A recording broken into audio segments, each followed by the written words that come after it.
اچھی طرح سمجھ لیں ماہ رمضان کی تیاری کیا ہے۔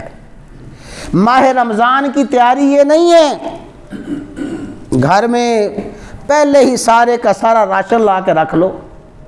کوئی رمضان کی تیاری نہیں ہے کہ مقوی غذا اور طاقتور غذائیں کھانا شروع کر دو یا اس کی تیاری شروع کر دو، نہیں، اپنے نفس کو بھوک اور پیاس کا مجاہدے کا عادی بناؤ۔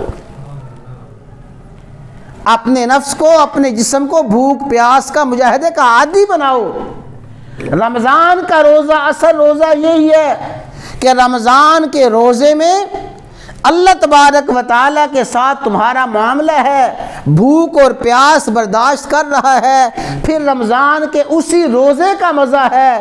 رمضان کے روزے کی وجہ سے کوئی نہ کوئی بھوک تمہیں محسوس ہو، کوئی نہ کوئی پیاس محسوس ہو، سحری میں اتنا کھا لیں، افطاری میں اتنا کھا لیں، سارا دن کھٹی ڈکاریں آتی رہیں، یہ کوئی رمضان کے روزے نہیں ہیں اور اس کے کوئی فوائد نہیں ہیں۔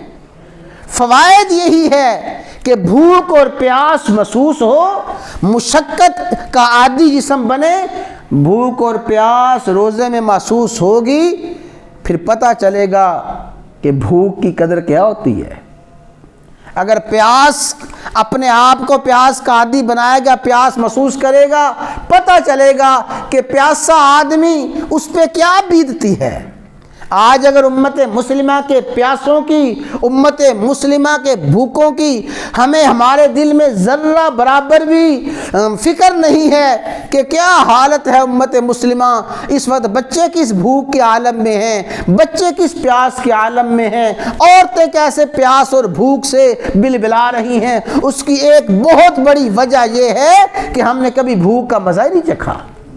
بھوک ہوتی کیا ہے، پیاس ہوتی کیا ہے، تو اپنے آپ کو، اپنے جسم کو مشقت کا عادی بنانا، بھوک پیاس کا عادی بنانا، یہی ماہ رمضان کی تیاری ہے۔